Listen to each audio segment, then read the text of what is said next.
ಧನುರಾಶಿ ಧನನಷ್ಟ ಯೋಗ, ಮಂಗಳ ಕೆಲಸಕ್ಕೋ ಶುಭ ಕೆಲಸಕ್ಕೋ ಮಕ್ಕಳಿಗೆ ನಡೆಯುವಂತಹ ಸಂಭ್ರಮಾಚರಣೆಯ ಕರ್ತವ್ಯಗಳಿಗೆ ಧನನಷ್ಟ ಅಥವಾ ಧನ ವಿನಿಯೋಗ ಯೋಗವಿದೆ.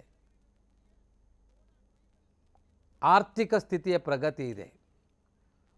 ಉದ್ಯೋಗದ ಸ್ಥಳದಲ್ಲಿ ಅಧಿಕ ಒತ್ತಡಗಳು ಅಸಮಾಧಾನಕ್ಕೆ ಕಾರಣವಾಗಬಹುದು. ಹೊಸ ಹೊಸ ವಸ್ತುಗಳನ್ನು ಪಡೆದುಕೊಳ್ಳುವ, ಆಭರಣಾದಿಗಳನ್ನು ಪಡೆಯುವ ಮತ್ತು ವಿಶೇಷವಾಗಿ ದೂರ ಸ್ಥಳ ಪ್ರಯಾಣ ಮಾಡುವ ಅವಕಾಶಗಳೆಲ್ಲ ನಿಮ್ಮ ಪಾಲಿಗೆ ಚೆನ್ನಾಗಿದೆ. ಈ ದಿನ ಧನುರಾಶಿಯವರಿಗೆ ಶುಭ ಫಲಗಳು ಅಧಿಕವಾಗಿರುವುದರಿಂದ ಸಮಯಕ್ಕೆ ಮಹತ್ವವನ್ನು ಕೊಟ್ಟರೆ ಈ ದಿನ ಸಂತೋಷ ನಿಮ್ಮ ಪಾಲಿಗೆ ಉಂಟಾಗುತ್ತೆ. ತಾವು ಮಾಡಬೇಕಾದ ದೈವಿಕ ಆರಾಧನೆ, ಗಣಪತಿಯ ಸೇವೆಯನ್ನು ಮಾಡಿ, ಶಿವದೇವರ ಪ್ರಾರ್ಥನೆಯನ್ನು ಮಾಡಿ.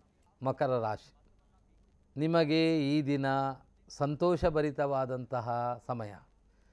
ಶತ್ರುಗಳು ಮಿತ್ರರಾಗುವಂತಹ ಅಥವಾ ಮನಸ್ತಾಪ ಇದ್ದವರು ಆತ್ಮೀಯತೆಯನ್ನು ಪುನರಪಿ ಪಡೆದುಕೊಳ್ಳುವ ಯೋಗ ನಿಮ್ಮ ರಾಶಿಗೆ ಇದೆ. ಆರ್ಥಿಕ ಸ್ಥಿತಿಯ ಪ್ರಗತಿಯನ್ನು ಕಾಣುವ ಸಾಧ್ಯತೆ ಇದೆ. ಭೂಮಿ, ಮನೆ, ಸಂಪತ್ತುಗಳನ್ನು ಪಡೆದುಕೊಳ್ಳುವ, ನಿರ್ಧರಿಸಿಕೊಳ್ಳುವ ಮಾತುಕತೆ ನಡೆಯುವ ಯೋಗ ಇದೆ.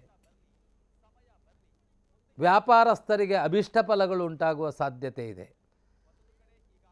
ವಾಣಿಜ್ಯ ವ್ಯವಹಾರದವರಿಗೆ ಒಳ್ಳೆಯ ಲಾಭದಾಯಕವಾದ ದಿನ.